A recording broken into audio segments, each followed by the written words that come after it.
Hola, muy buenos días. Sean nuevamente bienvenidos en nombre del Instituto de Estudios Superiores de Investigación y Posgrado IESI, una ventana de conocimiento, y también de parte del equipo de consultores y asesores de psicólogos organizacionales en Latinoamérica, Psicolatán.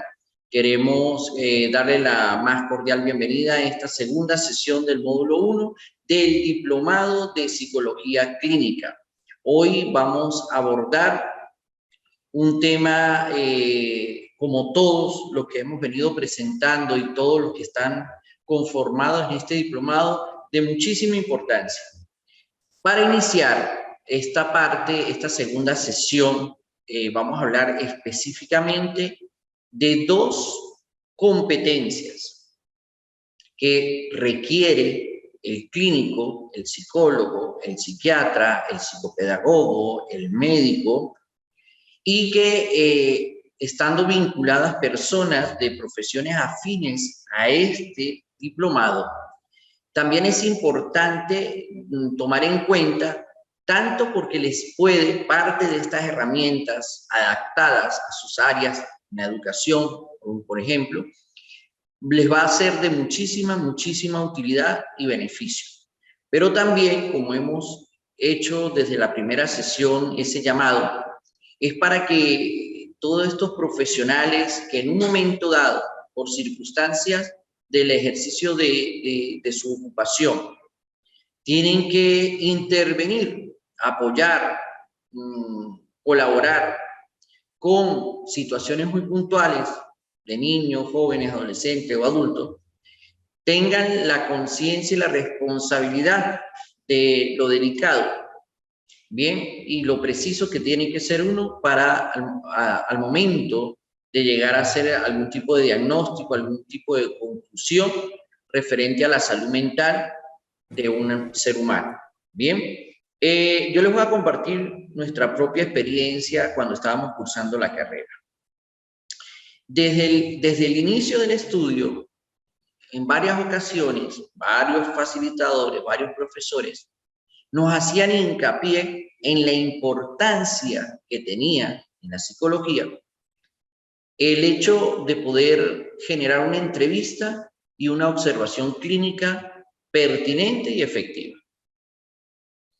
Y por el mismo hecho de la frecuencia que nos lo decía, pues eso llamó nuestra atención, pero hubo un solo detalle, que no hubo un facilitador que se dedicara a explicarnos con profundidad de qué se trataba la entrevista clínica, de qué se trataba la observación clínica. Bien, esto era más que todo debido a la misma malla curricular de la carrera y que en la misma no estaba contemplado un tema específico para estas dos áreas. Yo hoy en día concuerdo totalmente, y es más, fortalezco la idea y el concepto de que la entrevista y la observación clínica son sine qua non para un profesional de la salud mental. Bien.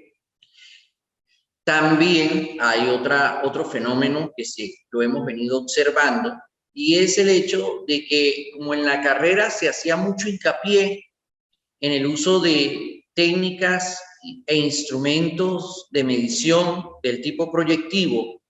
Doy un ejemplo: la figura humana, la persona bajo la lluvia, todo esto, el test de la familia, el test del árbol, que utilizan el dibujo como una forma de proyectar las dinámicas psíquicas de un ser humano a través de estas representaciones gráficas y poder así interpretar qué posiblemente está pasando con esta persona. Bien, comprendemos que en la psicología este tipo de pruebas pues son, yo les digo, chauceras, ¿no? Pues llaman mucho la atención, cautivan la atención de la cultura popular, de que a través de un dibujo podamos pues inferir sobre los estados psíquicos de un ser humano. Pero también hay otras pruebas que se llaman las pruebas psicométricas, que en la gran mayoría de colegas que conozco, pues se desarrolló cierta evitación sobre ese tipo de pruebas, justamente porque llevaba mucho cálculo, mucha estadística, había matemática y había una idea errónea de que en la psicología uno no ve ni tiene que enfrentar las matemáticas, y eso no es así. Los que ya hemos cursado el pregrado sabemos que en varias oportunidades tenemos que hacer frente a esos temores. Bien, entonces se iban más por lo proyectivo, por las técnicas proyectivas, y eso es válido. De hecho, al finalizar este módulo, nosotros vamos a hacer una inducción sobre las pruebas tanto proyectivas como psicométricas. El meollo acá de la situación es que un dibujo por sí solo, además, está sujeto a lo que realmente quería transmitir esta mente de una manera subconsciente, o sea, el sujeto que se está evaluando.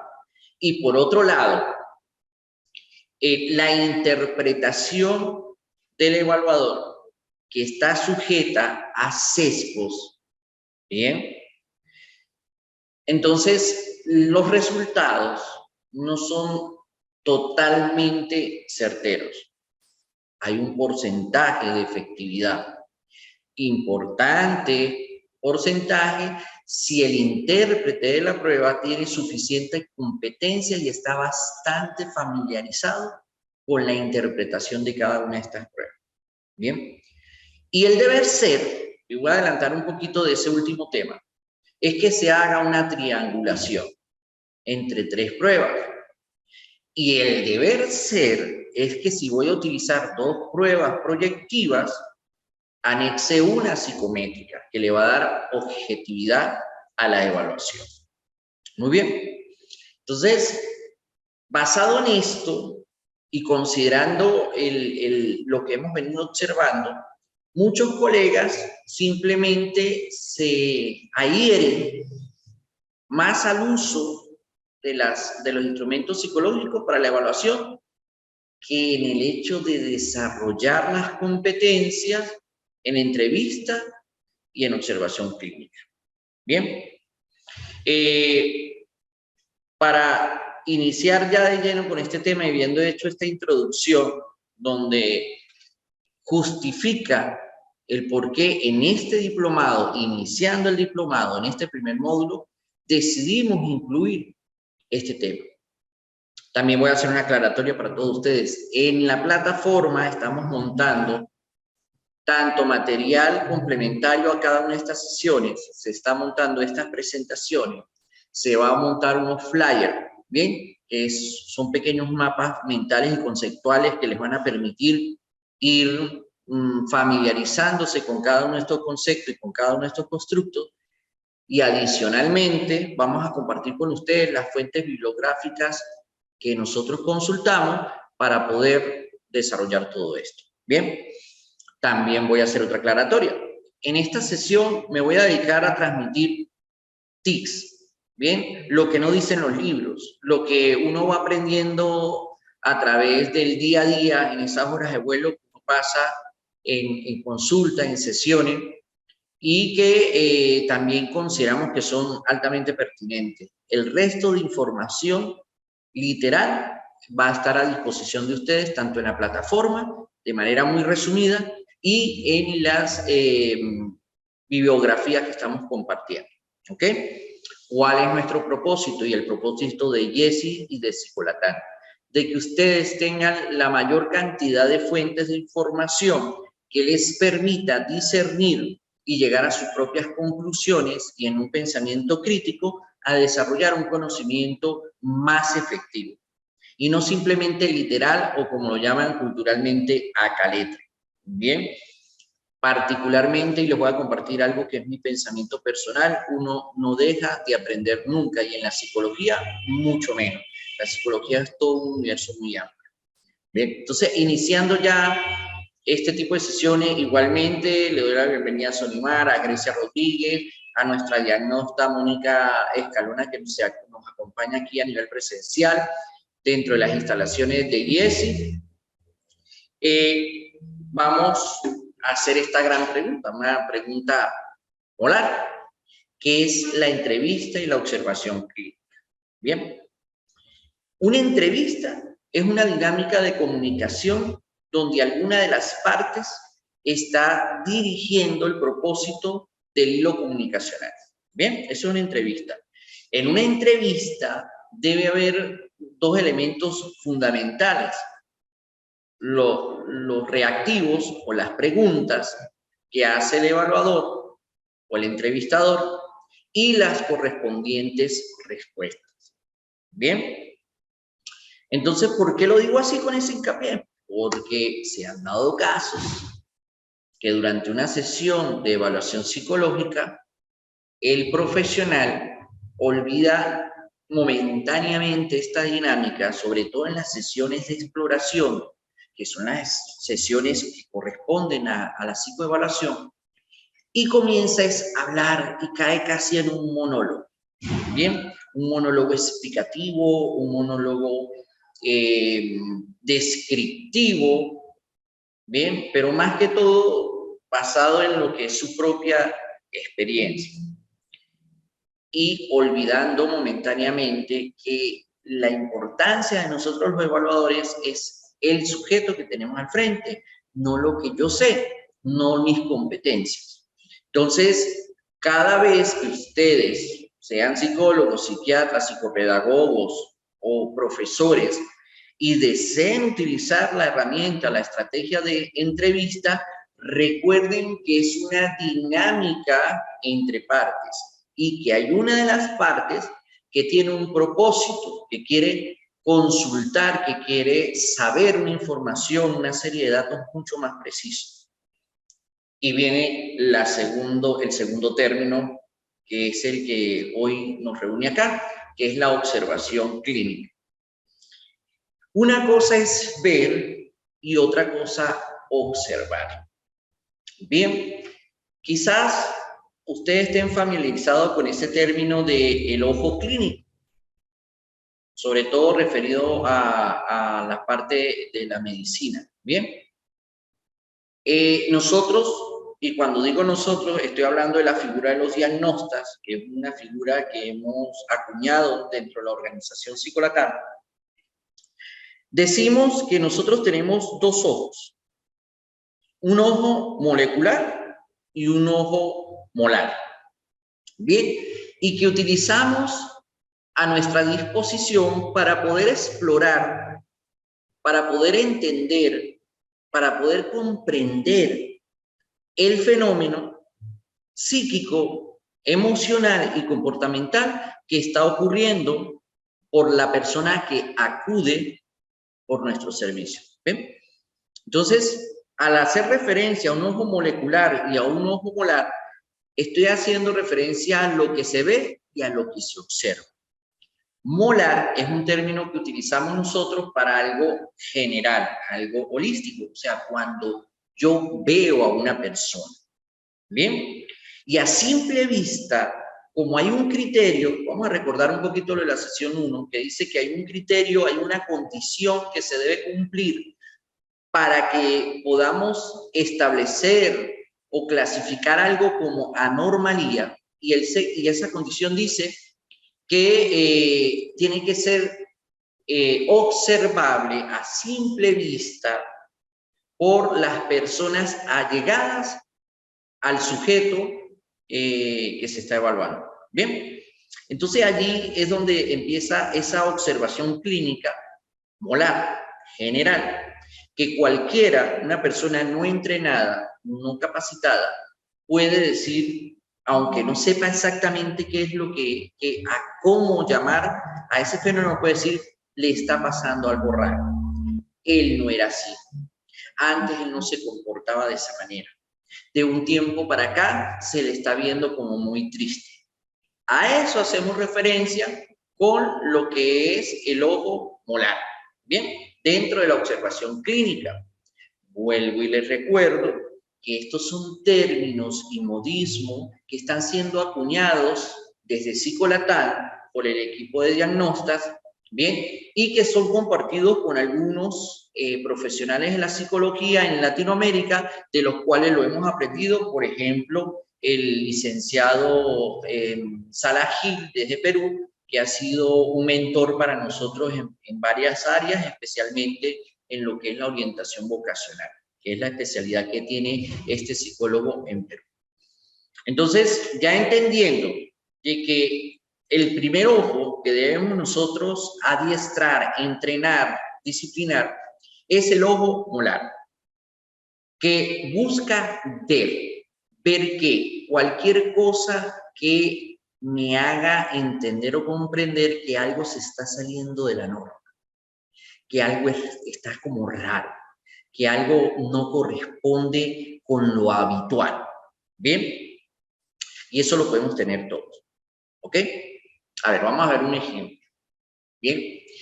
Un niño, vamos a llevar esto al contexto de una escuela. Un niño que tiene un rendimiento académico aceptable, 16, 17, 18 puntos. Un niño que de manera habitual, cuando se le daban instrucciones, la seguía. Un niño que de manera habitual, como todos los niños, jugaba, le gustaba compartir con sus compañeros, disfrutaba del tiempo de recreo. De manera súbita, de una semana a otra, ya no habla, ya no comparte. Llega la hora del recreo y la reacción de todos los niños es prácticamente ese grito casi opacado que uno...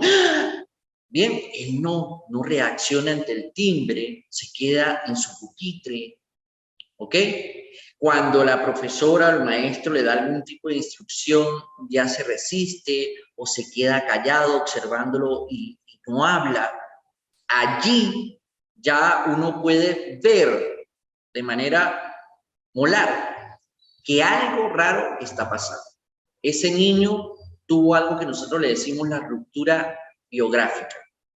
Algo rompió su habitualidad, lo que era su comportamiento, lo que era su parte afectiva, lo que era su parte cognitiva habitual. Bien.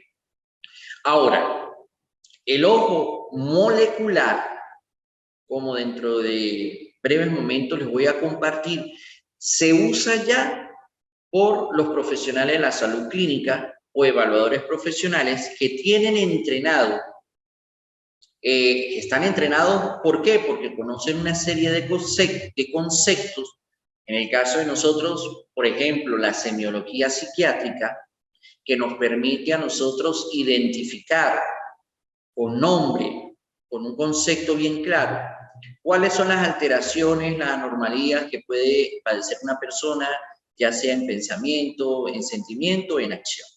Bien, entonces, como ya tenemos esa serie de conocimientos que hemos estudiado, somos capaces de, al ver el fenómeno, igual como lo ven todos los demás, pero sí observamos ciertas características, ciertos perfiles, ciertos rasgos que nos permiten llegar a una inferencia de que posiblemente lo que estoy observando sea tal cosa. ¿Bien? Entonces, allí es justamente donde el ojo molecular nos va a permitir observar los detalles. Voy a recordar también un concepto que veníamos hablando de la sesión número 1, que es la diagnosis. Bien, la diagnosis es el principio, es lo que origina un diagnóstico. Y sigo recordando parte de la información de la sesión 1, entendiendo que el propósito de una evaluación es llegar a un diagnóstico, a un pronóstico y a un qué hacer, o a un movimiento o una acción terapéutica o de tratamiento o de intervención. Bien, entonces la diagnosis es esa competencia que tenemos nosotros para poder reconocer, distinguir y diferenciar los signos y los síntomas relacionados a los estados de salud mental de un ser humano. ¿Ok? Vuelve, y aquí es donde se empieza a articular toda esta serie de competencias. Si yo no poseo una diagnosis fuerte, si yo desconozco todo lo que son Por ejemplo, las alteraciones de la atención. ¿Bien? Y ojo, no necesariamente yo tengo que aprenderme la caracterización semiológica. ¿Qué es eso, Jimmy? Ese es el nombre técnico que según la semiología nosotros le damos un fenómeno. Porque tenemos, por ejemplo, los profesores que con describir lo que están observando de manera detallada nos ayudan a nosotros los clínicos a poder identificar cuál es el fenómeno sin observar directamente al sujeto, bien, al acudiente. Entonces, cuando yo desconozco lo que hablaba de la atención, de las alteraciones de la atención puede tener una persona que tiene muchísima atención. ¿Cómo se describe? El niño constantemente está cambiando la posición de los ojos, cualquier sonido, se observa que gira su rostro al sonido, luego cualquier movimiento que otros compañeros hagan, cambia inmediatamente la dirección de su cabeza buscando, siguiendo el movimiento.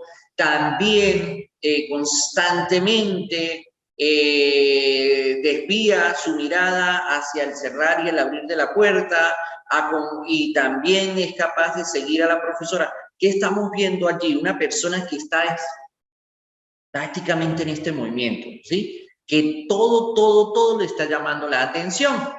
Esa es la descripción. Eso se hace con el ojo molar, ¿ok?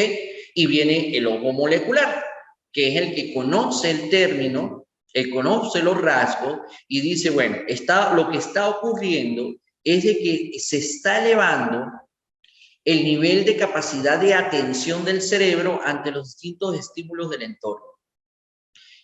También lo voy a decir de manera también técnica.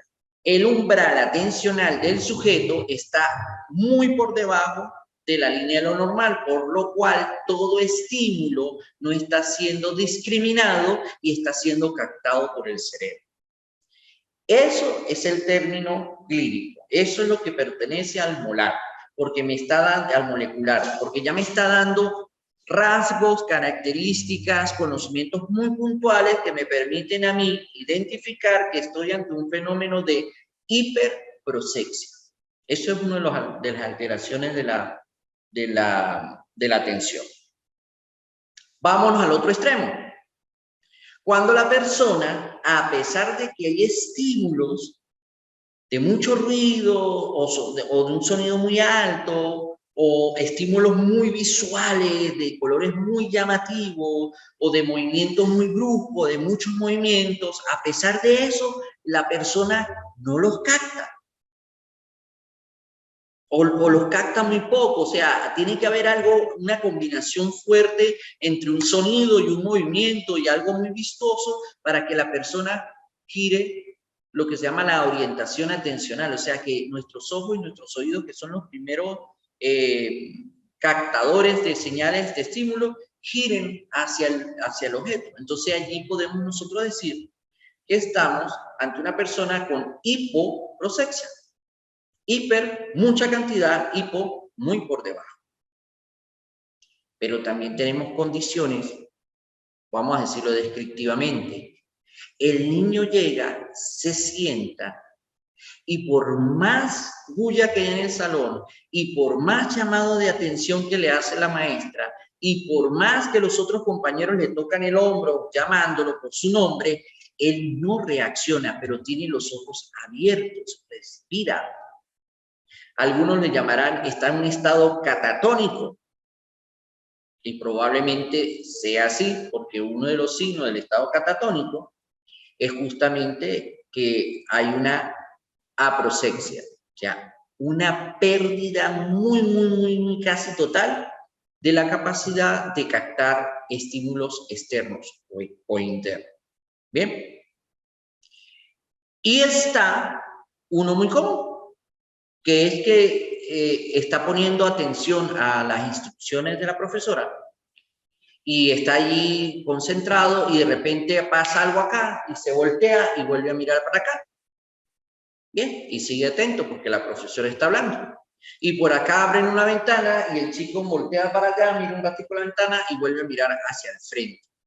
Bien, cuando una persona es capaz de concentrarse, pero tiene desviaciones momentáneas con cualquier estímulo, ahí estamos lo que es una persona que se distrae fácilmente, o distractibilidad, o la habilidad atencional, o disprosexia. Mire todos los términos que hay para poder categorizar un mismo fenómeno que estamos observando. Todos, absolutamente todos, ya sean psicólogos, psiquiatras, educadores, psicopedagogos, incluso personas que no están en el área del servicio de la salud, tienen la capacidad de tener un ojo olar, de observar lo que rompa lo habitual, lo que sea disruptivo de lo habitual. Bien. Ahora, el ojo molecular, ese es el que nos interesa a nosotros fortalecer a través de este diplomado de psicología clínica. Como les comenté hace un rato, es sine qua non. Un psicólogo, y lo voy a hablar desde mi profesión, un psicólogo sine qua non debe tener esa capacidad de este par de ojos que se van ajustando dependiendo de qué, de mi necesidad, no, dependiendo del fenómeno que está ocurriendo frente a mí relacionado al sujeto que está acudiendo para buscar mejoría, alivio. Muy bien. Entonces vean cómo el profundizar un poquito en estos dos conceptos de una entrevista, saber que es algo dinámico, es algo donde yo voy a hacer preguntas, es algo donde yo voy a tener que aclarar. Es un fenómeno donde yo voy a tener que hasta señalar, que me señale algo particular. Es un fenómeno donde yo voy a tener que recapitular en varias ocasiones lo que estoy escuchando para poderlo comprender de mejor manera. Es algo donde yo voy a tener que hacer confirmaciones sobre lo que me está diciendo la persona o rectificar lo que está diciendo la persona. Es algo donde yo debo generar sugerencias. Es algo donde yo debo informar la entrevista, ¿no? Y estoy hablando de la entrevista clínica. Todas estas estrategias que les estoy mencionando son técnicas de intervención verbal. O sea, al tiempo que nosotros estamos tomando datos e información del acudiente, al mismo tiempo estamos buscando ya generar ciertas estrategias que le permitan entender o captar a la persona que está siendo atendida. Bien, que está siendo intervenida en pro de buscar su mejoría. ¿Ok? Y nos falta un tercer término, lo clínico. Bien, lo clínico hace referencia a todo aquello que es observable y que es cuidable. O sea, que lo puedo observar a simple vista, bien, y que por lo que estoy observando requiere de acciones de cuidado. Muy bien, entonces ya podemos ir creando una conceptualización propia de lo que es la entrevista clínica. La entrevista clínica es una dinámica que ocurre entre dos o más personas, bien, de comunicación, donde una de ellas dirige el hilo comunicacional, bien, y el propósito es recabar información, datos que me permitan pues tener una comprensión mucho más efectiva del asunto pertinente, en este caso, ¿bien? Y que la entrevista clínica se hace dentro del contexto de una psicoevaluación que busca observar de primera mano y poder tomar decisiones en función de cuidar a ese ser humano posterior a la entrevista. Es una entrevista clínica. La observación clínica es esa competencia de tener dos tipos de observación.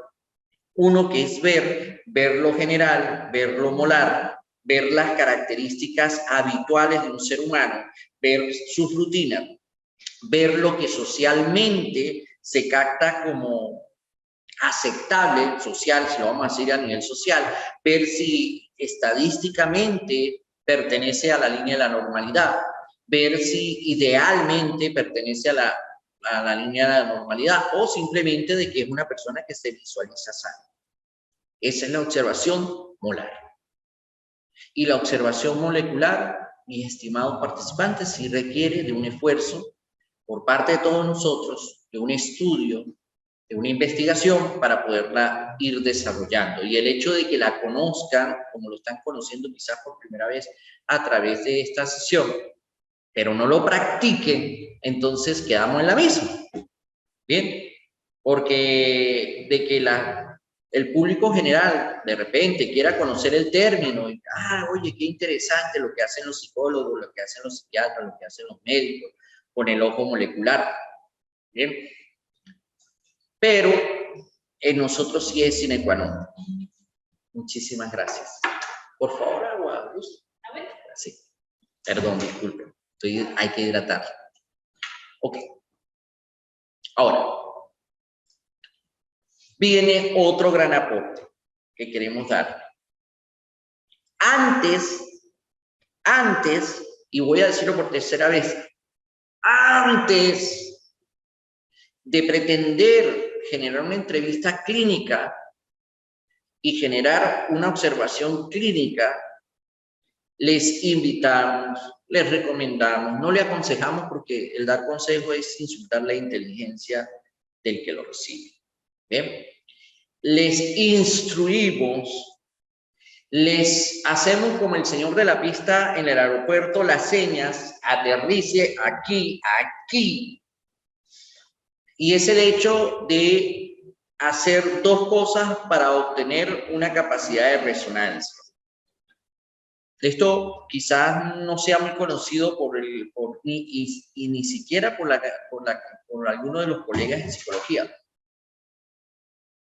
Esto es un aporte espectacular que nos hicieron a través de los estudios de la Universidad de Caldas en semiología psiquiátrica y que aprendimos del doctor Juan Carlos. Y él hablaba de que los que evaluamos, hacemos psicoevaluaciones, tenemos que tener como una guitarra, una caja. Hablemos de la caja torácica, ¿sí?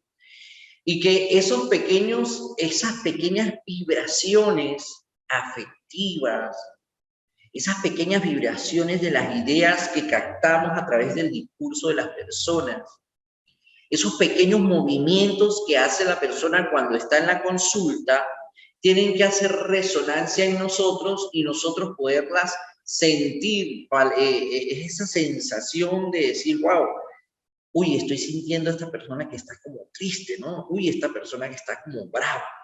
Para lograr esa habilidad, esa destreza de resonancia, se requieren dos cosas. Uno, hacer silencio intrapsíquico y suspensión del juicio de valor. Si ustedes que me están escuchando y que están participando en este diplomado de psicología clínica carecen, omiten de estas dos capacidades, señores, les pronostico de que van a tener serias dificultades para generar una entrevista y una observación clínica. Así de frente se los digo. ¿Bien? ¿Por qué? ¿Qué es el silencio intrapsíquico? Todos nosotros, cuando digo todos nosotros estoy hablando específicamente de los psicólogos, somos seres humanos, somos personas que sentimos, pensamos y actuamos igual que el resto de la humanidad. Lo que quizás nos diferencia es que hemos invertido más de 4 años de nuestra vida en estudiar los rasgos de temperamento, personalidad de carácter, los patrones y hábitos, comportamiento y conducta, las estructuras mentales y los contextos psicosociales de cada ser humano. Eso es lo que nos diferencia, si lo vemos de esa manera simplista. Bien, pero también tenemos conflictos, también tenemos problemas, también tenemos dificultades, también tenemos deficiencias, también llegamos a tener discapacidades. En algún momento podemos sentir minusvalías, podemos tener frustraciones, podemos tener malestares, podemos tener molestias. Y toda esa gama de lo que corresponde y nosotros llamamos el espectro desadaptativo habitual. Bien, que lo habíamos mencionado en el módulo 1. Pero yo debo comprender que al momento de que yo vaya a hacer una entrevista y una observación clínica, yo debo tener un silencio en mi mente y en mi corazón. Tiene que haber un silencio respecto a todos esos conflictos, a todos esos problemas que son mis problemas, son mis conflictos, son mis malestares, no son los malestares ni los conflictos ni los problemas del paciente, o del acudiente, o del usuario, o como usted le quieran decir a la persona que tiene el frente. Eso queda a su elección, el alumno, como le quieran dar. Bien, entonces yo lo primero que debo hacer es generar ese silencio intrapsíquico. Bien, para que mi atención, esa función psicológica básica, se focalice totalmente hacia la persona que tengo al frente. En el caso del psicólogo, la persona que está pagando, que está invirtiendo tiempo, esfuerzo y dinero para estar aquí al frente. Y hasta esperanza también invierte, ¿no? Déjeme decir. ¿Ok? Y segundo, aparte de que yo tengo que tener la capacidad de respirar, relajarme, tranquilizarme, ya no pensar si es que voy a almorzar, no voy a almorzar, ya compré el almuerzo, no compré el almuerzo, ya busqué el niño, ya llevé la ropa a la tintorería. Olvidarme de todo eso. Yo también tengo que tener una capacidad que requiere una fuerza de voluntad mayor, que es la suspensión del juicio de valor. Dentro de las funciones psicológicas básicas que hablaba hace un momento, la primera se llama senso-percepción. Senso por lo que yo soy capaz de sentir por estímulos externos e internos. Percepción por la capacidad que tengo de interpretar las sensaciones que estoy captando, ¿ok? En esa parte, en esa interpretación, es donde pueden ocurrir errores de percepción, valga la redundancia, ¿no? ¿Como cuáles, Jimmy? Un estereotipo. Veo una persona que entra con muchísimos piercing, tatuado en el rostro, con el cabello largo, con una chaqueta de cuero. Bien, entonces mi juicio de valor, ¿qué puede pensar? Un rockero, un mala conducta, un rebelde, un patotero, lo que los estereotipos manejan. Entonces, a partir de ese momento, esa estereotipia va a sesgar tanto la entrevista como la observación clínica. Y yo necesito suspender eso. Denos otro ejemplo, Jimmy. Otro ejemplo de los errores de percepción es el prejuicio, que es un prejuicio, que yo acepto la conclusión de otro o otros acerca de un elemento sin cuestionar. ¿Sí? Por ejemplo, un prejuicio social a nivel de, y voy a utilizar también algo que se llama una distorsión cognitiva, ¿no? Todos los políticos son corruptos. Es un prejuicio. Bien, y adicional es una distorsión cognitiva porque es exageración, es generalización exagerada, perdón. Entonces, si yo tengo en mi mente prejuicios, si yo tengo en mi mente estereotipos, porque es lo que me enseñaron a lo largo de mi crianza, de mi educación, si yo tengo y mi pensamiento, mi estructura mental está basada en dogmas, ideologías, bien, lo que yo observe y como yo dirija las preguntas, va a estar sujeto a ello. Me logran captar la importancia de, como dice, bajar el volumen a nuestros conflictos y desconectar momentáneamente, por lo menos en ese periodo de tiempo que se llama psicoevaluación, mis prejuicios, mis estereotipias, Hay algo que también se llama el efecto reflejo, o sea, cuando yo reflejo en el otro lo que son mis propias debilidades, mis sesgos mentales, hay 60, mis distorsiones cognitivas, hay entre 10 y 15, dependiendo de los autores. Bien, hay ilusiones, hay algo que se llama paraidolias, hay término técnico, suena grandote, tan sencillo como que observo, veo algo y mi mente lo interpreta diferente. ¿Cómo así? Como cuando jugamos ¿a qué se parece esa nube? Eso es algo real, es un estímulo que está allí. Digo, ay, se parece un conejo, y se agarran los carajitos, porque a uno le parece un conejo y al otro le parece un perro. Y empiezan a discutir, ah, pero es un perro, no, es un conejo. Ni es perro ni es conejo, es una nube. Esas son ilusiones. Y eso pasa mucho cuando estamos en una etapa de nuestra vida que se llama cortejo. Nos ilusionamos y empezamos a ver cosas positivas donde realmente no las hay. ¿Ok? Entonces, estas dos cosas que nos van a generar una gran resonancia, una capacidad de resonancia, nos van a permitir, es como tener filtros en los lentes. Aquí tengo el lente, voy a utilizar mis propios lentes, ¿no? La resonancia, cuando yo me pongo acá los lentes, hasta me veo guapo, déjenme decirme, ¿bien? Y tengo acá el lente molar y acá el lente molecular. Aquí se está viendo una de las personas que está presencial. ¿Qué te puedo decir? Parte de lo que es el aceptarse a sí mismo. ¿Bien? ¿Ok? Bueno, vamos a continuar. Bien, vuelvo y les digo. El grueso, los tips, las estrategias y técnicas aplicadas, por ejemplo, para una persona cuando está simulando una serie de signos, las estrategias y técnicas aplicadas para un adolescente, las estrategias y técnicas aplicadas para una persona que es suspicaz. Todo eso se las estamos regalando en la plataforma y en la biografía. Hay un libro en particular de entrevista clínica espectacular que estamos compartiendo con ustedes. Bien, que eso no tiene desperdicio por ningún lado, lo pueden leer desde la punta al todo. Hasta la biografía es extremadamente buena, ¿ok? El libro. Les invito cuando tengan tiempo y disposición a que lo lean con profundidad. Y es uno de los mejores libros de todos los que he podido estudiar en función de técnicas y estrategias aplicadas a la entrevista clínica. Pero hoy queremos compartir con ustedes lo que no se encuentra en libros, lo que solamente la experticia, no de nosotros solos, sino de muchísimos en los cuales nosotros también estudiamos, por los cuales estudiamos, seguimos, conversamos, intercambiamos ideas, han permitido que nosotros tengamos estos lineamientos más claros, más precisos.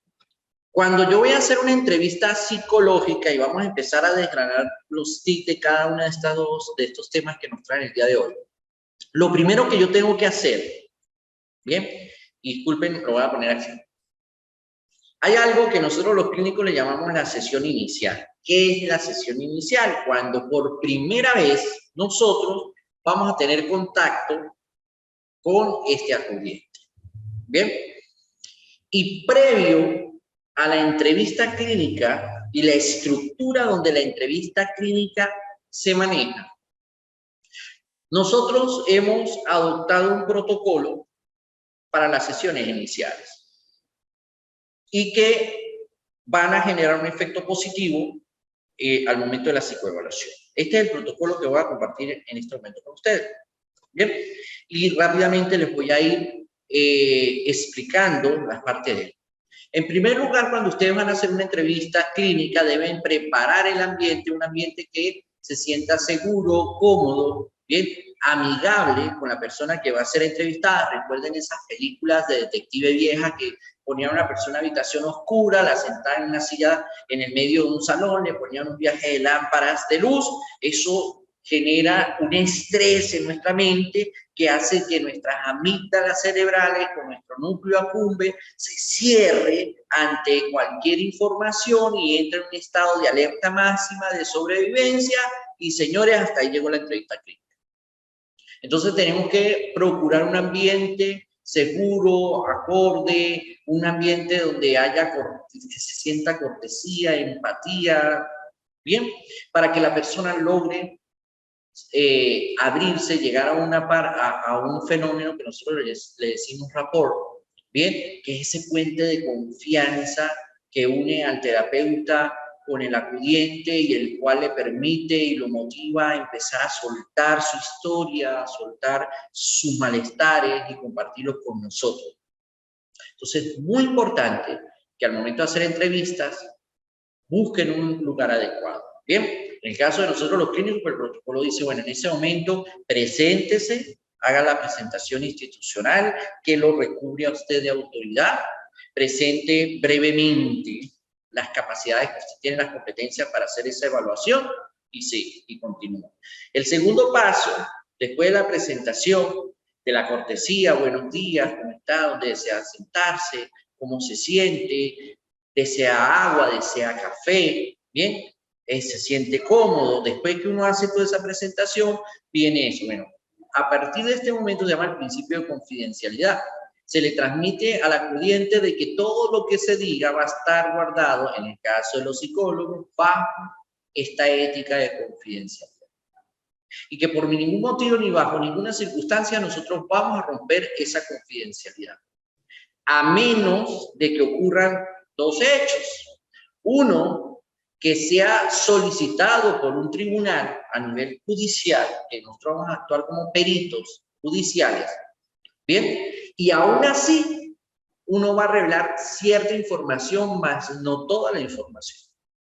Y segundo, cuando a través de la entrevista detectamos de que la persona puede ser un riesgo potencial para su vida o para la vida de terceros. Y nosotros pues tenemos que alertar sobre esta situación, pero todavía aún así nosotros no estamos revelando la información vital de ese ser humano.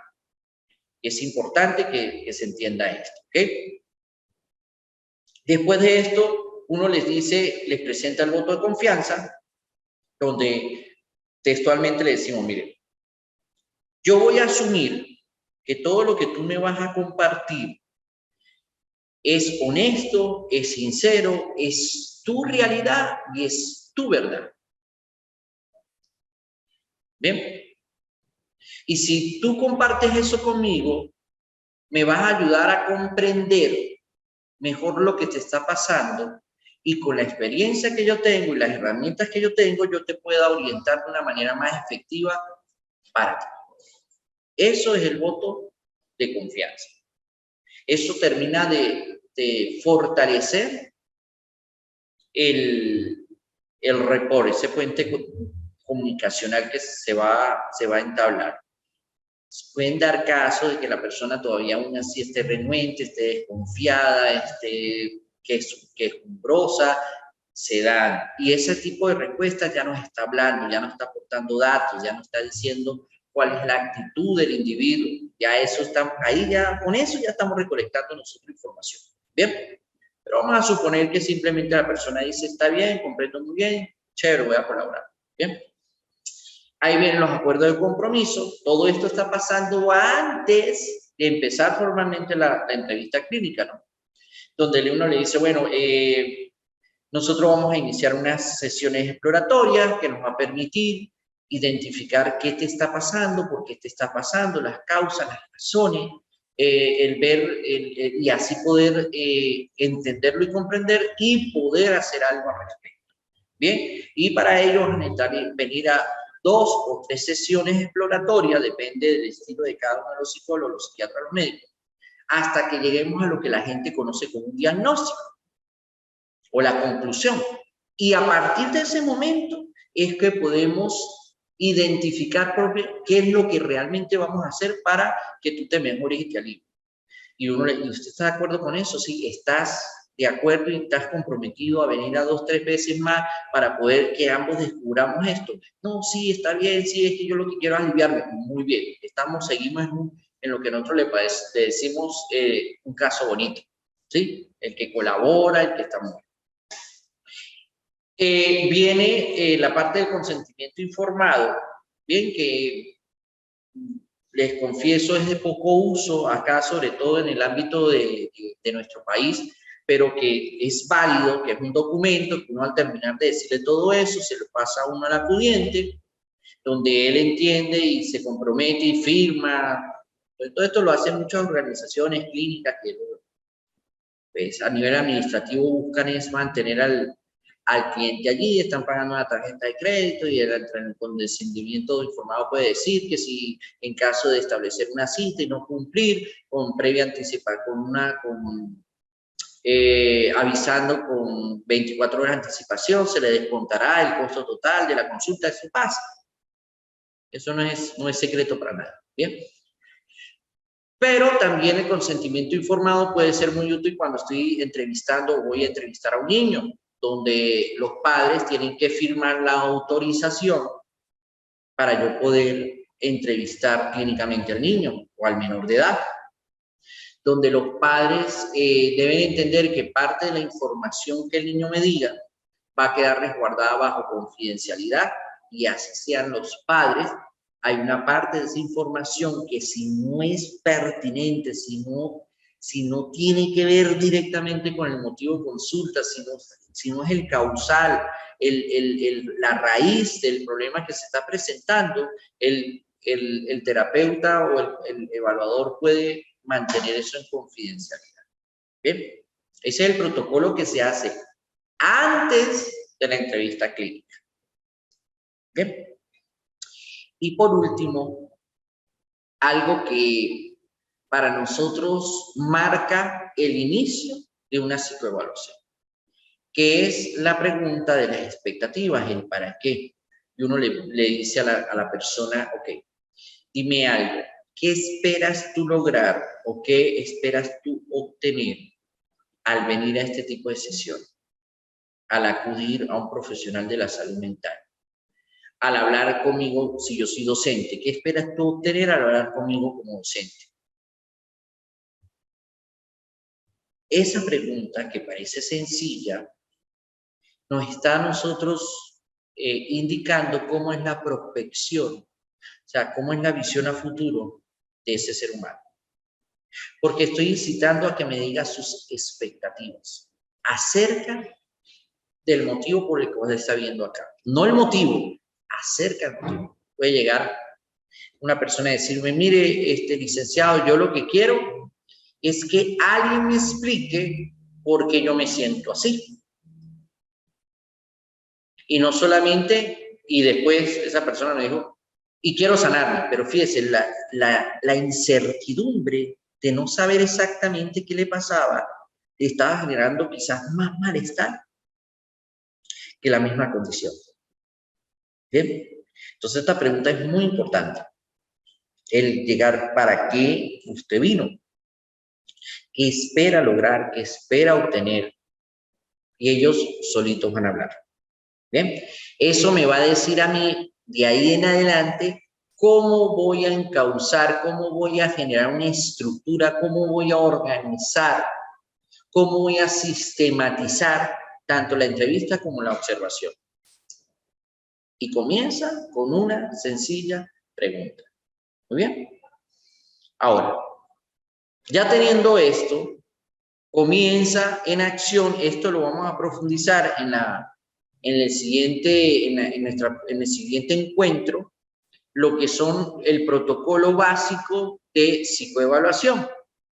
Pero para fortalecer y saber exactamente dónde va y dónde cobra mayor importancia la entrevista psicológica y la observación clínica, vamos a mencionar las dos primeras partes de este protocolo, lo que se llama el triaje y la anamnesis. En ambos es importante la actuación de la entrevista y la observación clínica. A ver, Susé, ¿tienes levantada la mano? Por favor, me dices una pregunta. ¿Este protocolo en qué momento se haría? ¿Antes de entrar en sesión, cuando se haga la parte de administración o en cualquier momento previo? ¿Y cuándo es más pertinente? El protocolo, muchas gracias, Susé, por tu pregunta.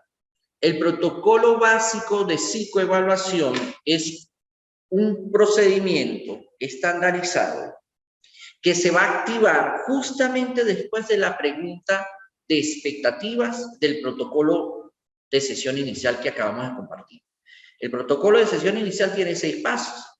Una vez que yo termino con esta pregunta, ¿usted para qué desea venir? ¿Qué desea obtener? ¿Qué quiere aprender? y esa persona lo comparte, a partir de allí, ok, en el protocolo anterior, bien, el protocolo anterior se da al momento de la primera sesión inicial. No he tenido contacto con el cliente, no lo he visto antes de ese momento. Bien, ese es el protocolo que se activa antes del protocolo de psicoevaluación. Bien, si es la primera vez que veo a la persona, si ya no es, ya son las demás sesiones, simplemente siguen los pasos del protocolo de psicoevaluación, como lo estamos estableciendo. Entonces, ya hasta este momento ya pasamos el protocolo de sesión inicial, ya hicimos la pregunta de expectativa y vamos a comenzar formalmente una entrevista clínica. Bien, ya hablamos del report, ya hablamos de que tenemos que generar confianza, ya hablamos de que la persona tenemos que hacerla sentir segura, tenemos que tener la empatía ya cuadrada, ya suspendimos nuestro juicio de valor, ya tenemos silencio intrapsíquico, o sea, ya estamos preparados para poder captar. Y comienza la primera pregunta. Y esa primera pregunta es, si la pregunta de expectativa era ¿para qué está viniendo? ¿Qué quiere obtener? ¿Qué quiere llevarse? En la primera pregunta del triaje, se llama triaje porque son 3 partes, este primer paso, es ¿por qué vino a esta consulta? Y ahí ya empieza tanto observación como entrevista clínica total. ¿Por qué? Porque la gente puede decirme, no, es que hace un año, y uno los deja hablar, ¿no? En esta sesión, en la apertura, lo que uno le llama la apertura, uno lo deja hablar unos minutos, 2, 3 minutos. Y ellos empiezan a contar y a narrar. Si yo veo que se queda pegado en el pasado, está narrando desde el pasado, en la perspectiva del pasado, yo lo atajo, yo lo interrumpo muy cortésmente, le digo, disculpe, eso que me está diciendo es importante, pero en este momento necesito comprender algo y necesito de su ayuda para ello. ¿Por qué vino esta semana? ¿Por qué no vino hace un año que me está refiriendo que se sintió así? ¿Por qué vino esta semana o este mes? Y busco atraer los pensamientos de la persona al presente, para que la respuesta que obtenga, la obtenga en el presente. Bien. Y pueden aparecer 4 tipos, grandes clasificaciones de motivo de consulta. La persona puede iniciar con algo parecido como, no, es que yo me he venido sintiendo esta semana mal. ¿Qué se está manifestando? Un malestar o una molestia. ¿A través de qué? De una queja. Es la primera forma en que puede aparecer un motivo de consulta, a través de una queja. Una manifestación, una expresión, algo que tiene cargado de resentimiento, ¿sí? Hay un resentimiento porque se ve, ¿okay? Hay desacuerdo, hay disconformidad allí, hay carga emotiva, una queja. También puede aparecer como una necesidad. No, es que yo necesito saber cómo voy a hacer, porque yo tengo que, o necesito superar, es que mi mamá se murió hace 2 años, no sé cómo superar la tristeza. Hay una necesidad. También puede llegar el motivo de consulta por un objetivo vital. ¿Cómo así? No, lo que pasa es que yo vine porque yo me quiero divorciar y no sé cómo decirle a mi pareja que me quiero divorciar. Entonces, fíjense, ya nos aparecieron 3 de 4 formas en que el motivo de consulta nos lo expresa el sujeto. Puede ser como una queja, y la queja tiene una carga afectiva tremenda atrás. Puede ser por una necesidad. La necesidad es un déficit de un elemento que es parte de una función mayor. Por ejemplo, la necesidad de hidratación hace que nosotros tengamos sed y que digamos, quiero tomar agua. Es una necesidad. No es una carencia, no es una falta, es un déficit de un elemento que es parte de un funcionamiento mayor. Un objetivo vital. Un objetivo vital es un paso, una meta, un propósito que quiero alcanzar, pero no sé cómo alcanzar. Bien, ahí hay mucha parte racional o apegos afectivos también involucrados. Y por último, está algo muy curioso, que es cuando uno le dice, dígame una cosa, mi señora, porque usted vino el día de hoy y se le quedan viendo a uno y con mucha seguridad le dicen, yo creo que yo soy bipolar, yo creo que estoy deprimida. Y mire, yo creo, esa es una frase muy clave dentro de lo que es la expresión del pensamiento. Yo creo que estoy deprimida. O sus amigos aliados, es que a mí me dijeron que yo como que tengo depresión o ansiedad, ¿ok? Eso se llama autodiagnóstico. No es que yo tengo una vecina que le está pasando igualito que a mí, a ella fue un médico y el médico le dijo que tenía hipocondría. ¿Ven? Esa es otra forma en que se puede presentar en una entrevista clínica este motivo de consulta. Y les digo algo, dependiendo de cómo se presente, de ahí para adelante es como yo voy a abordar a ese, yo le digo cariñosamente los cocos, por aquello de que hay un coco en el closet y era algo que a nosotros nos generaba mucho temor, sí, se lo va a llevar el coco, bueno, yo le digo los cocos psicológicos, los temores psicológicos. Entonces, dependiendo de qué tipo de coco salga, pues yo sé cómo voy a abordarlo y cómo voy a estructurar esa entrevista de ahí en adelante. Bien, y voy a saber qué estoy buscando con mi ojo molecular, porque ya mi ojo molecular dice, esto es una queja, y las quejas tienen estas características, y la queja se puede presentar a través de una molestia o se puede presentar a través de un malestar, se expresa, se manifiesta y se verbaliza. Y entonces sigo observando con el ojo molecular y sigo haciendo preguntas pertinentes acerca de ese motivo de consulta. Y uno le llega y hace otra pregunta. Adicional a lo que me está refiriendo de que se siente muy mal desde un tiempo para acá y que esta última semana eso se ha hecho incontrolable para usted, tanto de que ya está dejando de ir a trabajar. Recuerden los criterios de anormalidad de la OMS, ¿no? Que debe tener sufrimiento, debe tener desadaptaciones y debe tener falta de autocontrol. Si yo ya estoy confirmando eso con referencia al motivo de consulta, le digo algo más que usted crea que la motivó a venir hoy. Si la persona le dice, no, ya, entonces ya tengo mi motivo de consulta dentro de ese triaje identificado. Y comienzo sobre la marcha, según lo que haya encontrado, a estructurar el siguiente paso de la entrevista. Y comienza algo que se llama caracterización del problema. Entonces, ¿qué es eso? De que basado en el motivo de consulta, yo empiezo a buscar identificar todo lo que distinga, identifique los rasgos, las cualidades de ese problema. Y comienzo a hacer preguntas como, a ver, dígame una cosa, cuando usted se siente así, ¿con qué intensidad del 1 al 5? Siendo 5 mucho, muy, muy intenso, ¿cuánto usted lo siente? Eso es intensidad. ¿Con qué frecuencia lo está sintiendo? 2 veces a la semana, 10 veces al mes, y las personas le van arrojando a uno datos precisos, ¿no?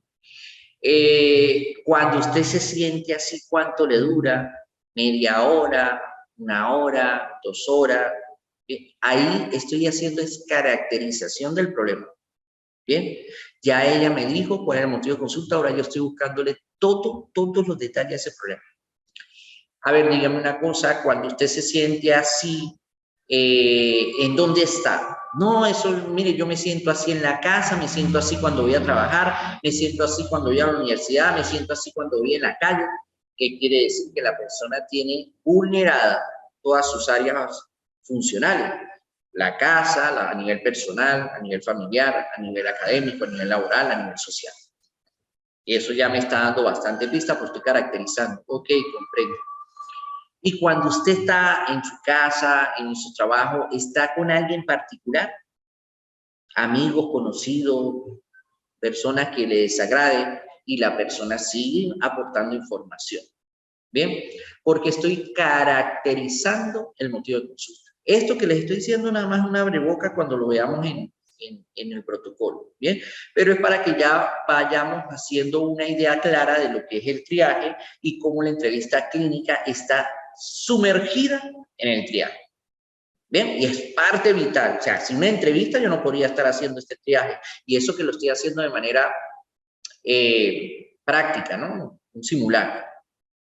Ok, y cuando yo ya tengo claro, a través de la entrevista y la observación, porque yo estoy haciendo esto al mismo tiempo, el motivo de consulta y las características, es donde mi mente comienza a generarse ideas de lo que posiblemente, y voy a hacer hincapié, le voy a poner comillas, voy a ponerle paréntesis, le voy a hacer énfasis, posiblemente sea el fenómeno que está afectando a esta persona.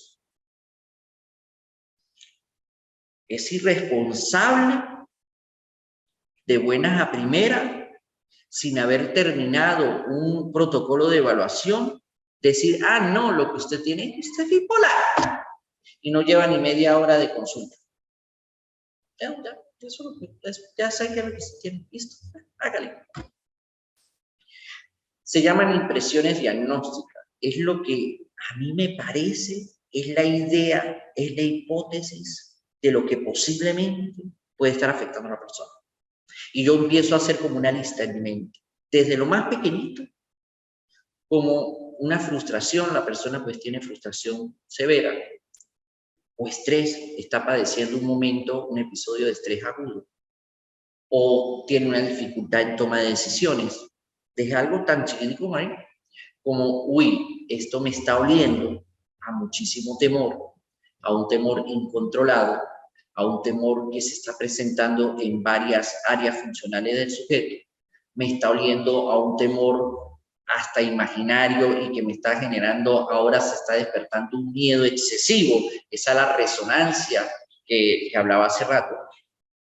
Entonces, a raíz de eso, yo digo, posiblemente tengo que descartar, y mire cómo lo piensa el psicólogo, tengo que descartar la posibilidad de un trastorno de ansiedad. Y me voy para los criterios ya específicos de un trastorno de ansiedad, y los criterios generalizados de un trastorno de ansiedad, y los criterios de diagnóstico diferenciador de un trastorno de ansiedad, para yo poder descartar. ¿Por qué le digo así? El hecho de cómo lo creamos o abordemos las cosas va a hacer una gran diferencia dentro de la relación terapéutica. Si yo entro a un consultorio ya buscando trastornos, voy a ver sombras. Eso es como dice la cultura popular, que un picado de culebra hasta de una manguera salta. Si yo entro a un consultorio pensando que lo que voy a hacer es descartar, no quiero conseguir, lo que voy a descartar, con seguridad descartar de que no hay trastorno, que es la condición más graves y profunda dentro de la psicología. ¿Ok? Adicional a eso, ¿qué es más grave? Pues que además de que tenga un trastorno mental, tenga una condición médica severa, crónica, profunda, un cáncer, un SIDA, un problema de fallo de riñones, o sea, eso ya es mucho más grave. ¿Bien? Entonces, yo hago toda esta lista de impresiones diagnósticas, de posibles, posiblemente. Bien. Ahora, esta segunda parte que se llama anamnesis, que la están viendo ahí, que acompaña al triaje, bien, se puede hacer tanto en la primera sesión o en una segunda sesión, con más calma. ¿Por qué? Porque las impresiones diagnósticas, como de manera general, uno no debe tener todo. Imaginen la cantidad de trastornos, criterios y todo lo que hay. Lo tengo así como memorizado, como caletre. Pues yo me doy a la tarea después de la primera sesión de empezar a investigar, cómo se ve una frustración por insatisfacción sexual. Y busco los criterios. Y me voy, ok, eso tiene que ver con esto, esto. ¿Y cómo es la frustración por pérdida de un empleo? o no haber logrado tener el cargo que quería en el empleo. Bueno, eso se genera así, así. Entonces yo hago esa investigación entre la sesión 1 y la sesión 2 y ya llego con una nueva estructura de entrevista psicológica. Y esta estructura se llama ananexis. Una ananexis es una exploración desde el presente hacia el pasado del sujeto, partiendo desde el motivo de consulta. Todo el tiempo tenemos que estar anclados en el motivo de consulta. Pueden aparecer a lo largo de la evaluación otros fenómenos que nosotros vamos a derivar ¿a qué? A otro ciclo, lo podemos derivar a otro especialista o decirle, cuando terminemos de atender por lo que usted vino en este primer momento, y si usted lo desea, podemos abordar ese segundo problema. Siempre y cuando no sean comorbilidades o no sean cosas directamente relacionadas. Y yo puedo decir, bueno, o voy a derivarla a otro colega que mientras que yo atiendo esto, otro colega la puede ir atendiendo esto, si ambas son de gravedad o de atención muy rápida o de crisis. Bien. Entonces, esta ananexis empiezo a estructurar la entrevista clínica con base a dos temas. El primer tema es cómo fue el cuadro de desarrollo del estado que está aquí el día de hoy la persona. Uno comienza a ver, dígame una cosa, mi señor, ¿cuándo fue la última vez que usted se sintió de la manera que se siente en este momento? O que usted tuvo el comportamiento que tuvo lo que lo trajo acá. ¿Cuándo fue la última vez? No, la semana pasada. Y vuelve a empezar a hacer como una caracterización, a buscar factores, agentes, determinantes, influyentes, incidentes, situacionales, circunstanciales, que pueden estar presentes en ese momento del pasado del sujeto y que pueden ser agravantes, atenuantes de la situación. Y los identifico. Okay. Y antes de ese día que me está haciendo mención, mi señor, ¿cuándo fue la última vez? Y la persona dice, no, fue como el año pasado, pero no lo recuerda. Bien, ¿el año pasado como cuándo? Entonces uno comienza a hacer técnicas de entrevista para que la persona recuerde mejor. ¿Antes o después de las vacaciones escolares? No, fue como que después, ajá. ¿Cerca de diciembre o al inicio de la temporada de béisbol? Si sé que a la persona le gusta el béisbol, él va a recordar qué mes inicia béisbol. Voy a buscar anclar el recuerdo, que él lo asocie a situaciones significativas cotidianas y que la gente recuerda, por ejemplo, lo que son carnavales, Semana Santa, las vacaciones escolares, diciembre, Halloween, hoy en día que está tan ligado la fiesta de Halloween, ¿bien? Entonces yo busco con esta estrategia de entrevista clínica anclar o aproximar a la persona a una fecha. Y vuelvo, una vez que ya él se ubica, no, eso fue como a principios de noviembre, perfecto. Y vuelvo otra vez, ¿dónde está usted? No, yo estaba en ese, ¿con quién está usted? Vuelvo a hacer esa exploración, factores, agentes, incidentes, influyentes, determinantes, situacionales, circunstanciales, agravantes, atenuantes, ¿sí? Y la persona me proporciona y vuelvo a ir hacia atrás. Ok, antes de eso que me está relatando, ¿cuándo fue la última vez? Va a llegar un momento que la persona, tanto por su actitud, por su expresión, por su manifestación y por lo que va a decir, vamos a intuir que es el inicio de todo el fenómeno. Y que de repente nos remonta a 6 meses, un año, o cuando la persona era pequeña, o incluso porque se han dado casos que lo que le pasó a esa persona que lo marcó ocurrió antes de los 3 años y no puede recordarlo de manera consciente. Bien, porque pertenece a su infancia primaria. Bien. Entonces, uno ya infiere de que, bueno, lo que lo está afectando pasó allí. Yo no voy a meterme en hipnotismo, ni en regresiones, ni a la bola de cristal, ni lanzar las cartas de tarot para adivinar qué fue. Ah, pero si tengo informantes colaterales, mamá, papá, un hermano mayor que tenga recuerdos claros de esa época, de esos 3 años que me están faltando en el relato, yo puedo solicitar que venga alguien y haga una entrevista clínica a ese informante colateral, que me complemente ese bache. Pero si la persona no tiene más nadie, vayas. Tenemos que seguir explorando. Bien, eso es la entrevista clínica de anamnesis, que es la exploración del presente al pasado, buscando identificar cómo se desarrolló el fenómeno que trajo a esta persona. Bien. Y viene el otro segundo tipo de anamnesis. Recuerden que le dije que una después del triaje, uno queda con impresiones diagnósticas, uno comienza a buscar todos los criterios por los cuales yo puedo identificar claramente cualquier condición, cualquier alteración, cualquier desviación, cualquier variación, no patológica y patológica. Ahí comienzo yo al mismo tiempo que voy identificando el desarrollo del fenómeno, voy descartando criterios. A ver, dígame una cosa, y cuando usted estaba allí, nárreme cómo se sintió.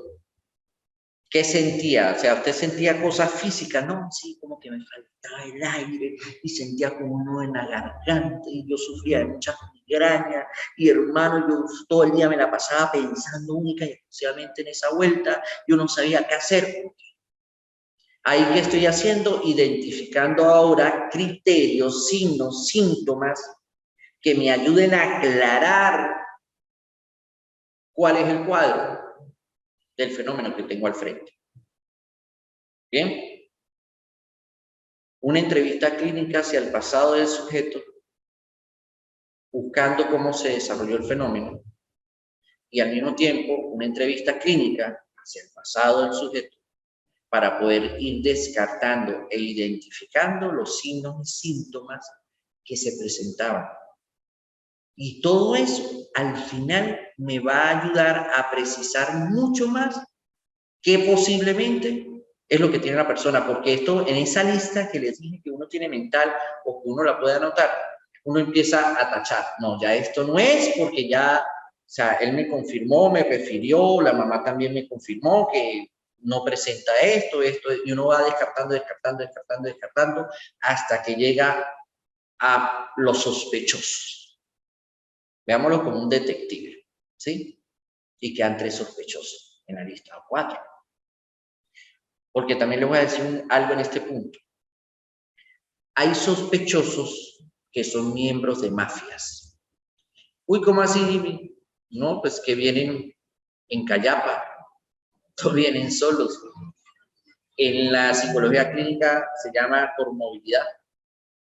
Vienen en pandilla. Entonces es posible que esa lista que usted está tratando de reducir a un solo sospechoso, no sea un sospechoso, sea una pandilla. Baila con eso, ¿no? Para que lo tengan allí como tip. Bien. Ahora, yo les voy a compartir, y de hecho en el grupo de las sesiones que tenemos nosotros, les voy a compartir el enlace que los va a llevar a lo que nosotros le llamamos la presita. Bien, este es un instrumento que lo adoptamos de técnicas y estrategias de psiquiatras en Estados Unidos, ¿bien? Y que ellos pues enviaban un formulario o llegaba la persona a la sala de espera, llegaba el asistente, les daba una carpeta, un lápiz, un papel, le decía por favor, mientras que el doctor lo espera, vaya llenando estos requisitos y la persona pues va llenando. Bien.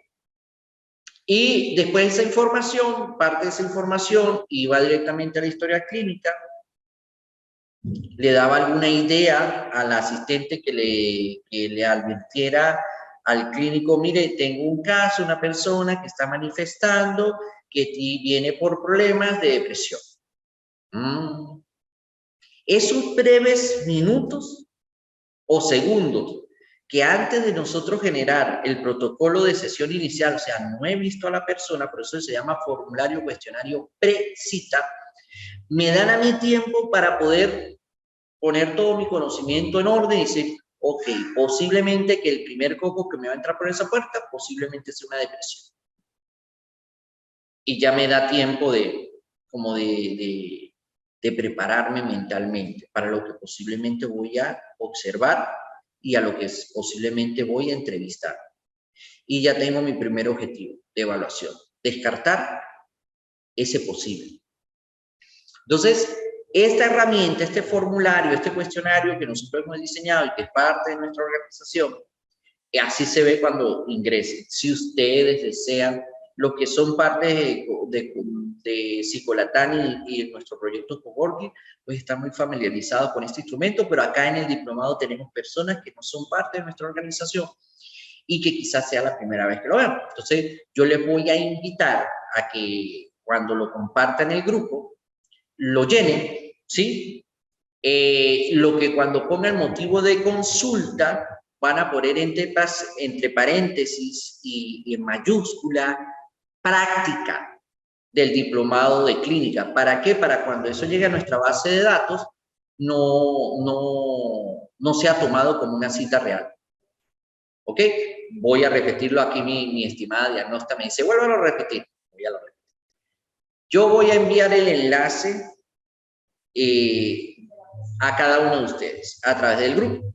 Ustedes, en forma de práctica, para que se familiaricen, lo van a llenar. Pero hay una parte del cuestionario que dice motivo de consulta. ¿Cuál es el motivo por el cual usted está solicitando los servicios de atención clínica? Allí ustedes no van a poner motivo de consulta. No es que van a ver, no, es que yo me siento porque ya Paila me están diciendo que tiene malestar. No, es que yo quiero Paila porque me están diciendo no. Y esto no es para buscar una cita. Van a poner allí entre paréntesis en mayúscula práctica del diplomado de psicología clínica para que esa precita sea anulada en nuestro sistema. ¿Ok? Ahora, si desean ser atendidos, pues pongan ahí el motivo de consulta y a ustedes se van a comunicar con ustedes, nuestra CEO, y va a preguntarle qué necesita y cuándo lo necesita y con quién le va a contactar. Está a su disposición. La idea de esta estrategia tecnológica es para que ustedes también vean cómo actualmente, utilizando pues las bondades del siglo XXI, nosotros podemos adelantarnos a saber información y que va a orientar de manera mucho más precisa, sistematizada, ordenada, la entrevista clínica a esa persona. Además, que nos va a dar una serie de datos que cuando llegue la persona yo le diga, a ver, cuénteme una cosa, señora María, ¿y cómo está su hija Rubí? ¿Y usted cómo sabe que yo tengo una hija llamada Rubí? Porque hasta se les olvida que ya lo habían anotado en nuestra cita. Bueno, ¿y cómo está ella? ¿Cómo le está yendo en Chile? No, ella está, y eso justamente es lo que yo quería, mire, y uno ve las reacciones. Eso es lo que a mí como que me tiene triste. Ah, okay. Todo eso es gracias a ¿qué? A que contamos con este formulario súper efectivo, ¿bien? Y que cualquiera lo puede hacer. Hoy en día con Google Form, no estoy haciéndole publicidad, Google es una que está a disposición de todo el mundo. Bien, para que ustedes lo puedan utilizar. Nosotros le hacemos un uso extraordinario. Ustedes se imaginan las estrategias que nosotros diseñamos a través de este simple cuestionario, ¿no? Y algo que nosotros decimos el resumen de caso y cómo eso nos ayuda. También tenemos otro instrumento que queremos compartir. También esto viene de la mano de las investigaciones de David Salas Gil desde Perú y los aportes que hemos hecho nosotros desde nuestra sesión de investigación y desarrollo de Psicolatán, donde están los diagnósticos. ¿Bien? Y es una forma de organizar, estructurar una entrevista clínica. Y recuerden, clínica porque voy a observar, ya sea porque lo escucho, porque lo veo, porque lo siento, algún fenómeno que requiere algún cuidado especial. Bien, y me permite organizar a través de este formato una entrevista donde yo voy a poder, en primer lugar, pues los números de las tantas preguntas que le voy a hacer, qué quiero observar, qué quiero explorar, qué quiero medir a nivel clínico, cuál es el constructo, la variable que quiero medir, en este caso pues sería la atención. Y después puedo empezar a redactar los reactivos, las preguntas, lo que yo considere, disculpen, lo que yo considere pertinente, preguntar. Bien, y el mismo formulario te permite de una vez registrar si son respuestas de apertura, o sea, literales, el verbatim, y uno copia literalmente lo que la persona exponga, refiera, reporte, eso es muy importante, copiar literalmente el verbatim. Bien, Jimmy, y si se queda pegado, tienen que generar parafrasear de manera muy sintética lo que está ocurriendo y lo que le están diciendo, ¿no? Y sobre todo lo que llama la atención, lo que rompe la línea biográfica, la habitualidad biográfica, lo que le hizo más resonancia, eso es lo que deben poner ahí en el verbal. O si la persona simplemente dijo sí o no, y yo lo copio. Pero se dan ocasiones en que la persona simplemente no habla. Y allí también hay una parte dentro de ese formulario que uno pone las observaciones. Y dice, por ejemplo, la persona le dije, te distrae con facilidad por estímulos externos. Y la persona no contestó. Y le vuelvo a hacer la pregunta, disculpa, ¿tú te distraes con facilidad cuando pasa algo alrededor tuyo? Y le formula de una manera similar, pero quizás por falta de comprensión no me responde. Cuando yo veo que no me responde, ahí en observaciones pongo pregunta 2, en este caso, y hago la observación. Cuando se le realizó la pregunta, la persona, y describo lo que estoy observando. La persona llevó su mano derecha, se tapó el ojo y en la mano izquierda se metió el dedo meñique en el oído. Bien, y después con un movimiento como si estuviera sacando una pala de tierra. Esos como si nos ayudan a nosotros a entender por descripción qué está pasando. Bien, o si hubo una alzada, un sonido brutal de y es una expresión. Bien, arrugó la boca en forma de desagrado, se echó un poco en la posición hacia atrás y generó un sonido brutal, expresivo de agresividad, descontento, desagrado, evitación, miedo, temor, alegría, ira, sorpresa, ansiedad, todo eso vale. Y mire que este formato tan sencillo que es, cómo nos permite estructurar una entrevista clínica de una manera mucho más efectiva. Ahora, ya finalizando, viene la observación clínica. Bien, vuelvo y hago hincapié en el concepto que veníamos manejando con anterioridad, de que la observación clínica depende de tener un ojo molar y un ojo molecular. Un ojo que tenga la capacidad de ver lo general, lo holístico, bien, lo que más es resaltante, lo que más me parece a mí que se desvía de la norma, lo que se puede apreciar de manera general, y otro, las particularidades, los rasgos, las características, los perfiles, lo distinguible, bien, de ese fenómeno. Ok. Han escuchado a lo largo de esta sesión estos términos. Las cosas tienen que ser ordenadas, se tienen que manejar de una manera estandarizada, de una manera estructurada, algo que me permita, que me garantice a mí, que tengo un sistema que me ayuda, que me colabora, que me hace ser más efectivo al momento de que yo voy a explorar y evaluar a un ser humano. Bien, entonces, lo primero es tener un objetivo, y aquí el objetivo viene en función de eso, es psicoevaluación. ¿Y qué es la evaluación? Retomo un poquito rápido lo de la sesión número 1. Es poder determinar a través de una manera sistematizada un mérito, un valor, un significado de algo o alguien a través de una serie de criterios que responden a una norma. En eso habíamos quedado en la sesión pasada. Y que tiene como propósito llegar a una conclusión o a un diagnóstico, poder predecir o a un pronóstico y poder determinar cuáles son las líneas de acción o tratamiento, intervención o terapia que requiere la persona que tengo al frente. ¿Bien? Entonces, para lograr esto, yo necesito aplicar todo esto. Ordenar, estandarizar, estructurar, sistematizar y poseer un objetivo. ¿El objetivo cuál es? ¿Qué me lo va a decir? ¿Qué me va a dar claridad en función de cuál es el motivo? El motivo de consulta y la pregunta de las expectativas. ¿para qué vino usted acá? Porque yo quiero que alguien me describa, que alguien me explique, que alguien me enseñe, que alguien... O simplemente yo me quiero sentir mejor. Y ya, listo. O yo me quiero divorciar. O simplemente. Entonces, eso me lo van a dar a esas preguntas. Las expectativas que se me presentan, que me van a orientar en el abordaje a través de esta entrevista clínica y observación clínica. Y por otro lado, el motivo de consulta per se.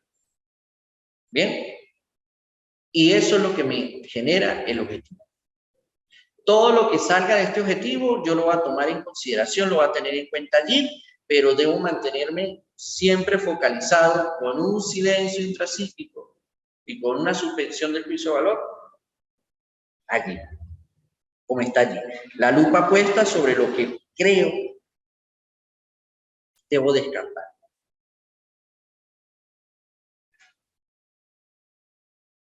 Muy bien. Ahora hay algo para enredar un poquito el papagayo, mis queridos participantes, y es que hay 3 tipos de observación clínica. Esto no es tan complejo de digerir. Quizá la última, pero ya van a ver por qué. Vamos a ver por la primera. La observación clínica de tipo anecdótica. ¿Qué es eso? Es cuando vean la figura que está en la lámina. Cuando el evaluador simplemente observa sin ningún tipo de interacción con el evaluado. Está observando y registrando, porque uno tiene que ir registrando, ya sea una grabadora, una filmadora, en papel, lápiz y papel, ¿sí? Las cosas que va haciendo el sujeto. Eso es una observación anecdótica. Bien, sobre todo es muy utilizada en los casos de infanto-juvenil, en las exploraciones infanto-juvenil, es muy utilizada en investigaciones científicas, en la sociología, en la antropología, donde alguien está observando a los sujetos interactuar de manera natural, sin ningún tipo de influencia, ni incidencia, ni determinante por parte del evaluador. Bien. Ojo, uno no puede llegar a una conclusión así como así simplemente por una observación anecdótica, porque los seres humanos tienden a comportarse de manera distinta ante un mismo estímulo. ¿Cómo así? Resulta que si ustedes se suben a un carro de un extraño, ustedes se van a comportar de una manera. Y se suben a un carro de sus familiares, se van a comportar de otra. Ya que tengo por acá, en la observación anecdótica se incluyen referencias de terceros. Ejemplo, preguntarle a un profesor cómo se relaciona en clase. Bien, sí. ¿Ok? Porque ahí ya estoy tomando algo que se llama una información colateral, de una observación anecdótica de un informante que está presente en una situación que tú no estás. Y es totalmente válido, gracias a usted por ese gran aporte, ¿sí? Uno puede preguntarle a un tercero, porque a través de la observación anecdótica de ese tercero no puedo recolectar datos e información. Pero más todavía fortalezco lo que les venía comentando. Yo no puedo llegar a una conclusión solamente por la observación anecdótica, sea que la esté observando yo de manera directa o a través de un tercero. Esta observación anecdótica obviamente es muy importante, es valiosa, nos permite a nosotros observar al sujeto en su forma natural de ser, ¿sí? Pero considerando que las personas nos comportamos en distintos escenarios de distintas maneras. Después viene algo que se llama la observación general y de la conducta, o descripción de la conducta observada también. Hay varios autores que lo definen de distintas maneras. Bien, ¿esto cuándo ocurre? Es cuando justamente el acudiente está en ese periodo de tiempo que nosotros llamamos sesión, entrevista clínica, o cuando está aplicando alguna prueba psicométrica o proyectiva y la persona está interactuando. Por ejemplo, cuando nosotros tenemos una entrevista, uno redacta en el examen mental. La persona fue colaboradora y tenía una actitud suspicaz durante la entrevista. ¿Bien? O durante la entrevista dirigida, la persona manifestó esta respuesta. O se sentó o se paró de manera súbita ante la pregunta del evaluador. Ahí yo ya estoy describiendo la conducta del sujeto evaluado en el periodo clínico, o sea, propiamente dicho, o en la entrevista o en la realización de una prueba, porque ya hay cierta interacción. En la simple presencia del evaluador va a generar una reacción en la conducta, en el comportamiento de la otra persona. Entonces ya es otro tipo, ese es otro tipo de observación. Y por último, vuelve a aparecer nuestra palabra diagnosis. Es la observación de diagnosis. Bien. ¿De dónde nace esto? Y con esto ya estamos finalizando nuestra sesión del día de hoy. Nace del hecho de que hay cosas, lo dije muy coloquial, hay variables psicológicas, variables porque varían, que son muy abstractas, ¿bien? Y que solamente cuando se observa un comportamiento asociado a esa variable es que uno realmente confirma lo que el sujeto me está diciendo. Y miren cómo lo estoy diciendo muy despacito. ¿Por qué? Muchas investigaciones han confirmado que cuando nosotros nos comunicamos, la efectividad de esa comunicación, solamente el 7% corresponde a la parte verbal, o sea, a lo que decimos. 7% tiene efectividad. Un 33% a cómo decimos las palabras. Esa es la parte paraverbal. Entonación, velocidad, ritmo, énfasis, ¿bien? Emotividad. Y un 55% es gestual, posturas, mímicas, movimiento de extremidades, marchas, ¿bien? Basándonos en esto, en esta teoría, en este marco teórico, es que se diseña la estrategia de observación de diagnosis. Entonces, ya le voy a mostrar cómo es el formato. El formato, muy parecido al de la entrevista de diagnosis que hace rato le mostraba, ¿bien? Está basado en esto. Lo primero que yo hago es identificar cuál es el constructo psicológico que yo quiero explorar. En este caso voy a seguir tomando el ejemplo de la atención. Y busco en los marcos teóricos cómo se observa una persona que está atenta. ¿Cuáles son los comportamientos, los hábitos, las conductas que representan ese constructo o esa variable? Una persona que está atenta focaliza su mirada, tiene la capacidad de focalizar su mirada, su parte sensorial, hacia el estímulo. Bien, eso se llama concentración, atención concentrada. Una persona que generalmente está atenta a un interlocutor, sus ojos, si es visual, van a estar orientados hacia la persona, o sus oídos, si es auditivo, va a estar está viendo, pero gira la cabeza un poco, que no debemos confundirlo cuando una persona está siendo esquiva, sino que es que sus oídos, como él es auditivo, él va a buscar como que poner más los oídos en atención. Bien. Entonces, estas conductas de comportamiento que son nada más dos de muchísimas de lo que caracteriza la atención, y esto va a variar también de si es un niño, es una niña, si es un adolescente, si es un adulto, porque la variable, por eso hablaba de que una variable, la variable de atención, se puede manifestar de diferentes formas, según la edad, según el género, según incluso el contexto social. Entonces yo ya lo identifico y yo voy a diseñar un reactivo, algo que voy a hacer adrede durante la evaluación para ver si esa conducta, ese comportamiento representativo a la atención se manifiesta y se expresa. Por ejemplo, Aquí con los ejemplos que estamos dando. Al presentarle estímulos y decirle, señores, mira, esto es un lente y yo voy cambiando la posición de los lentes y veo que el sujeto me sigue la mirada. ¿Han visto eso? Es muy típico en las películas. Por favor, sigue mi dedo. Mira mi dedo. Ahí estoy evaluando si la persona tiene esa capacidad atencional de seguir el dedo. Bien. De repente estoy acá y acá. Bien, y veo la reacción de la persona. Y si sigue focalizado acá, a pesar de un estímulo espontáneo muy ruidoso, la persona puede seguir manteniendo la atención focalizada.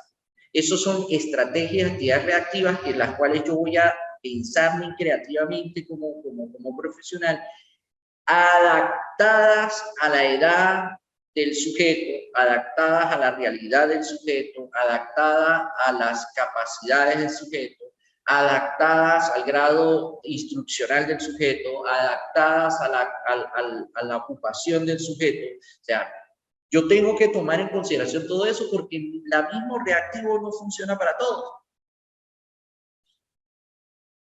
Algo que les compartía con anterioridad, cada caso es individualizado.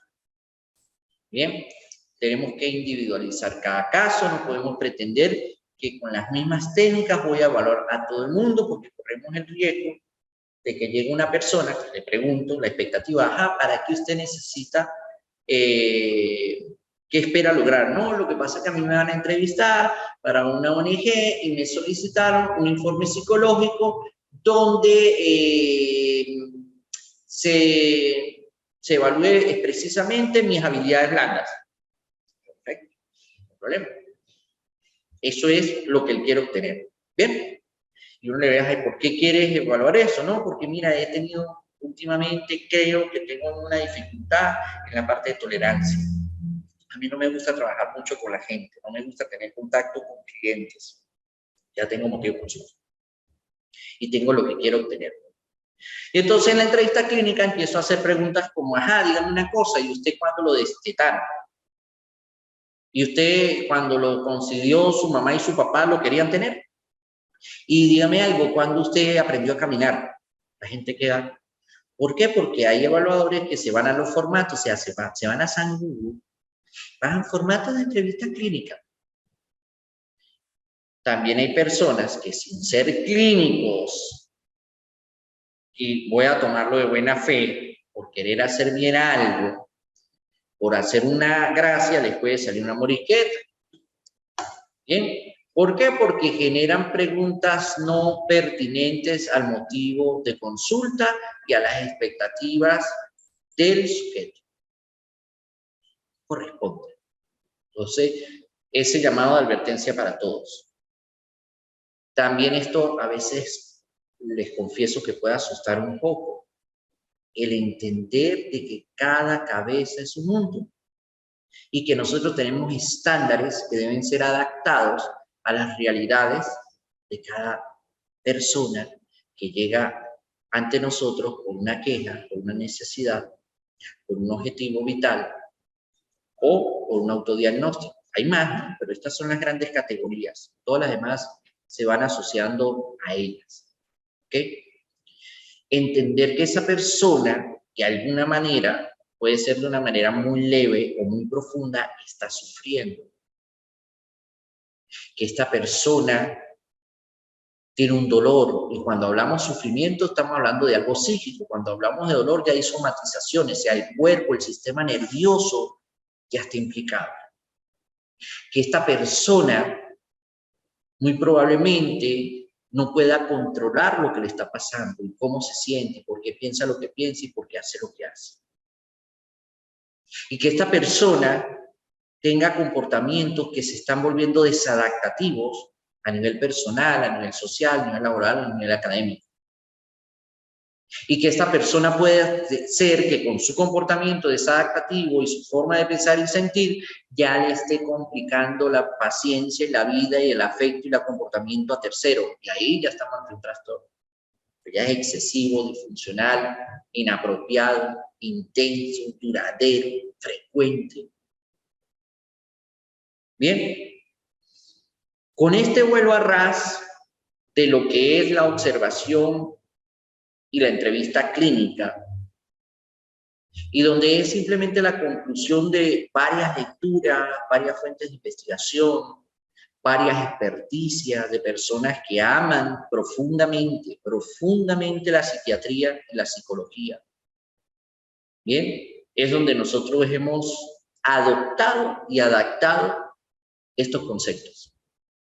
Bien, para nosotros es sumamente importante y celebramos y aplaudimos y admiramos y respaldamos y colaboramos con instituciones como el IESI, que están permitiendo que este conocimiento innovador, vanguardista, que quizás algunos de ellos sean hasta atemporales, perdón. O sea, que hayan personas que digan como que estamos adelantados en el tiempo. Es muy probable, pero estamos claros en algo, en el IESI y en Psicolactam, que a mediano y corto plazo, este tipo de conocimiento, este tipo de acciones académicas y prácticas, o sea, la nopsis y la praxia unida, vamos a poder posicionar a Venezuela como un epicentro de salud mental en Latinoamérica. Y obviamente, nuestra amada San Cristóbal va a ser la joya de la corona, porque acá es donde radica estructuralmente el IESI, es donde está estas nuevas figuras dentro de la psicología llamados diagnostas, es donde están emprendimientos de la salud mental, es donde está la población más importante de estudiantes de psicología actualmente en nuestro país. Eso es San Cristóbal, eso es el estado Táchira. Y como se los comenté en la primera sesión, y con esto quiero cerrar, el Táchira hace lo que el Táchira quiere. Espero que pronto nos veamos en el grupo que tenemos ya individualizado, seguir compartiendo todo este conocimiento y que Dios me lo bendiga a todos. Muchísimas gracias por su atención.